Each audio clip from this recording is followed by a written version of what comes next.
साथियों नमस्कार। मैं पराग सिंघल आपके समक्ष पुनः उपस्थित हुआ हूँ एक नए विषय के साथ में। विषय वैसे नया भी नहीं है, लेकिन बड़ा गहरा विषय है, विचार करने योग्य विषय है। हमारे देश में कोरोना की महामारी जब फैली तो कोरोना की रोकथाम के लिए, कोरोना जो प्रभावित मरीजों के लिए हमारे देश के चिकित्सक, स्वास्थ्यकर्मी, पुलिसकर्मी और सफाई कर्मी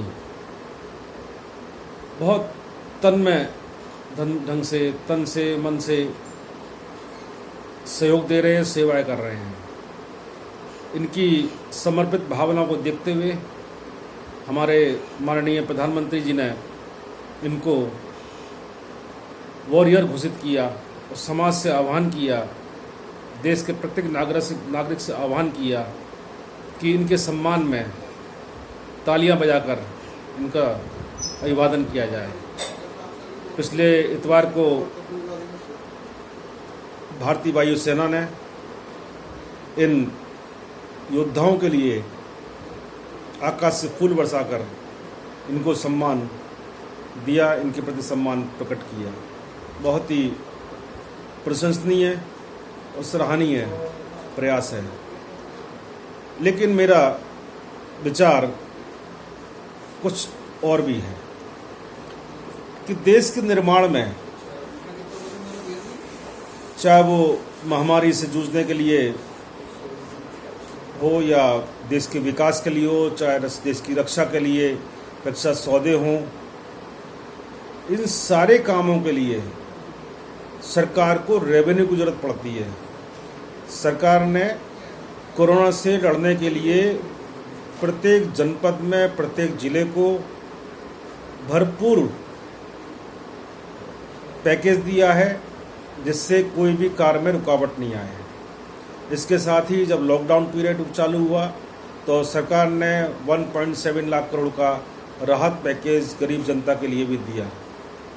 इसके साथ ही भारतीय रिजर्व बैंक ने सिडबी व अन्य संस्थाओं को म्यूचुअल फंड में कोई कमी न रहे, इसके लिए भी लगभग 200 करोड़ रुपये का अलॉटमेंट किया। लेकिन प्रश्न है कि ये जो बजट का एलोकेशन किया, उस बजट के लिए सरकार के पास पैसा कहाँ से आया? पैसा तो रेवेन्यू से मिला। तो सरकार का जो स्रोत है, आय का स्रोत है, वो तो रेवेन्यू है। और रेवेन्यू किससे मिल रहा है? तो आप कहेंगे रेवेन्यू देने वाला व्यापारी है। लेकिन रेवेन्यू की अधिक से अधिक मात्रा में राशि जो है वो कैलकुलेट करके अधिक से अधिक राशि को जमा कराने का कार्य जो कर रहा है, करता आ रहा है, वो कौन कर रहा है? Tax advocate. टैक्स एडवोकेट दिन रात अपने मेहनत से, अपनी लगन से सरकार को रेवेन्यू दिलवाता है, व्यापारी को, टैक्स पेयर्स को प्रेरित करता है कि आप इतना टैक्स इतना टैक्स जमा करिए। वो टैक्स सरकार को रेवेन्यू ग्रुप मिलता है और वो उससे तमाम खर्चे करती है। और इस महामारी के दौर में सरकार ने इसको रोकने के लिए, इसकी सुरक्षा के लिए, जनता की सुरक्षा के लिए अथाह बजट एलोकेशन किया, जो मैं पहले बता चुका हूँ। तो मेरा साथियों निवेदन है कि हमारी केंद्र सरकार ने, माननीय प्रधानमंत्री जी ने, माननीय मुख्यमंत्री जी ने महामारी से लड़ने वाले, सहयोग देने वाले, समर्पित भाव से काम करने वाले चिकित्सक, स्वास्थ्यकर्मी, पुलिसकर्मी, सफाई कर्मियों को वॉरियर डिक्लेयर किया, योद्धा डिक्लेयर किया। लेकिन मेरा प्रश्न यह भी है कि देश की सुरक्षा में, देश के विकास में जो टैक्स कलेक्शन करवा रहे हैं, टैक्स को, रेवेन्यू को जनरेट करने में जो अपना अमूल्य सहयोग प्रदान कर रहे हैं, ये राष्ट्रीय कर्तव्य भी है, मानता हूँ, लेकिन सहयोग पूरा है। तो इसके लिए टैक्स एडवोकेट को सरकार ने क्या सम्मान दिया? क्या उसका सम्मान इतना ही है कि भाई वो काम करे या फीस ले ले व्यापारी से, टैक्स पेयर से। सरकार का दायित्व नहीं है कि उनका जीवन की रक्षा करे, उनके जीवन में सम्मान मिले उनको, क्या उनका अधिकार नहीं है? तो मेरा सरकार से अनुरोध है कि टैक्स एडवोकेट्स को विशेष तौर से एक टैक्स कलेक्शन योद्धा के रूप में सम्मान मिलना चाहिए, उस सम्मान के पात्र हैं। ऐसे संकट की घड़ी में, युद्ध की संकट की घड़ी में टैक्स एडवोकेट द्वारा कलेक्ट किया हुआ, जमा कराया हुआ रेवेन्यू सरकार के काम आता है, देश के काम आता है। तो अतः मेरा मानना है कि टैक्स एडवोकेट एक योद्धा के रूप में प्रतिष्ठित होना चाहिए, सम्मानित होना चाहिए। साथियों, यदि आप मेरी इस भावना से सहमत हैं तो मेरे को समर्थन प्रदान करें। दूसरा मेरा प्रश्न राज्य सरकार से है। मैं माननीय मुख्यमंत्री जी का ध्यान आकर्षित करना चाहता हूं कि चाहे कोर्ट हो, सिविल कोर्ट हो, कोई भी कोर्ट हो, चाहे वो सेल टैक्स का मामला हो, चाहे इनकम टैक्स का मामला हो, कोई भी बात माननीय न्यायाधीश के सामने, न्यायमूर्ति के सामने या टैक्स अधिकारी के सामने प्रस्तुत किया जाता है तो हमारा अधिवक्ता उसमें वकालतनामा प्रस्तुत करता है।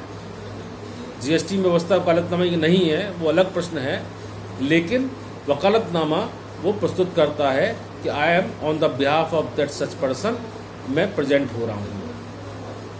उस वकालतनामे पर कोर्ट फीस की टिकट लगती है और एक कल्याण निधि, अधिवक्ता कल्याण निधि का टिकट लगता है 10 रुपये का। मेरे जहाँ तक संज्ञान में है, मेरे ध्यान आ रही है, ये टिकट लगभग 20 साल पहले राज्य सरकार ने लागू किया था। आज सबसे अधिक संख्या में जिले उत्तर प्रदेश में हैं, लगभग 75 जिले हैं, और 75 जिले में मैं यदि न्यूनतम संख्या भी काउंट करता हूँ तो 200 वकालतनामा प्रतिदिन जारी हो रहे हैं। तो 75 जिलों में प्रतिदिन कितने जारी हो रहे हैं, उस पर 10 रुपये की टिकट लगा के कितना कलेक्शन आ रहा है, इस पे हमारे साथियों को ध्यान नहीं गया है। मेरा विश्वास इस बात का है कि इस कल्याण निधि का टिकट जो लगाया जा रहा है, 10 रुपये का टिकट लगाया जा रहा है, वो अधिवक्ताओं के कल्याण के लिए है। तो मुझे ध्यान आ रहा है कि अधिवक्ताओं ने एक प्रश्न उठाया था कि हम लोगों को पीएफ की व्यवस्था की जानी चाहिए, तो सरकार, तत्कालीन सरकार ने अधिवक्ताओं के हित की सुरक्षा के लिए अधिवक्ता कल्याण निधि के नाम से स्टैम्प जारी किया था 10 रुपये का, जिसका टोटल कलेक्शन कलेक्ट्री के थ्रू, जो कलेक्ट्रेट में जो ट्रेजरी होती है, कोषागार होता है, उसके थ्रू वो राज्य सरकार के खाते में जाता है। तो मेरा राज्य सरकार से प्रश्न है कि राज्य सरकार ने इस कल्याण निधि से, कल्याण निधि के टिकट से प्राप्त राशि का उपयोग अधिवक्ताओं के कल्याण के लिए अब तक कितना किया है। मैं मानता हूं कि बार काउंसिल ऑफ यूपी या बार काउंसिल जो भी स्टेट की हैं, वो अधिवक्ताओं के लिए 5 लाख का या जो भी राशि है उसका बीमा कराती है, लेकिन साथियों वो मृत्यु के बाद है। गंभीर बीमारी के रूप में जो राशि उपलब्ध कराती है वो बहुत न्यूनतम है आज के खर्चे के हिसाब से। तो अधिवक्ता जब सहयोग कर रहा है 10 रुपये का स्टैम्प लगा करके, तो सरकार का दायित्व बनता है कि वो अधिवक्ताओं के कल्याण के लिए जो फंड इकट्ठा हुआ है, सरकार फंड नहीं दे रही है, तो फंड अधिवक्ताओं द्वारा इकट्ठा किया हुआ फंड है, उसमें अधिवक्ताओं कल्याण के लिए शेयर करे, उस खर्चे को सरकारी कार्य में उपयोग ना करे, बल्कि अधिवक्ताओं के कल्याण के उपयोग में वो राशि प्रयोग करे, उपयोग करे। साथियों, बात बहुत सी है आपसे चर्चा करने के लिए, परंतु मैं 2 विषय आपके सामने प्रस्तुत कर रहा हूं। यदि आप मेरी बात से सहमत हैं तो मेरी बात को जन तक पहुंचाएं, सभी अधिवक्ताओं तक पहुंचे और अधिवक्ताओं तक पहुंचने के साथ में राज्य सरकार और केंद्र सरकार के पास भी पहुंचे। मुझे बड़ी खुशी है कि मेरे को साथ जो मिला हुआ है वो अधिवक्ताओं के साथ मिला हुआ है और मेरे साथी लोग विभिन्न विषयों पे मुझे सलाह देते हैं। तो मैं आज विशेष रूप से 2 नाम उल्लेख करना चाहूँगा। एक मेरे घनिष्ठ मित्रों में से हैं मुरादाबाद के शिशिर गुप्ता जी, उनका भी बड़ा अच्छा सुझाव था इस बारे में, और एक सुल्तानपुर के हैं प्रमोद राजे साहब। इन दोनों ने मुझे सुझाव दिया कि भाई साहब इस विषय पे आप मामला उठाइए, और मैंने आपके सामने ये विषय रखे हैं। तो मैं आपसे यही कहना चाहूँगा कि कृपया मेरे द्वारा रखे विषयों पर आप मनन करें, चिंतन करें, और यदि सहमत हैं तो मेरे इस विषय को राज्य सरकार तक और केंद्र सरकार तक अवश्य पहुँचाएँ। इसके साथ ही मैं अपनी वाणी को विराम देता हूँ, और मुझसे आप संपर्क कर सकते हैं, फ़ोन पर संपर्क कर सकते हैं। मेरा परिचय वैसे बहुत ही जग जाहिर है, लेकिन पुनः बताता हूँ, कर जानकारी नाम का टैक्स पत्रिका मैं प्रकाशित करता हूँ पिछले 10 सालों से। 11 साल अगले महीने जून में हो जाएंगे, और मैं उसका प्रबंध संपादक हूँ। और मेरा संपर्क नंबर जो है 9410664214। पुनः नोट कर लें, 9410664214। साथियों, मैं आपके टिप्पणी के लिए प्रतीक्षा करूंगा। आप मुझे अवश्य ही रेस्पॉन्स करें, मुझे बड़ी खुशी होगी, मेरा उत्साहवर्धन होगा। धन्यवाद, नमस्कार, फिर पुनः मुलाकात होगी।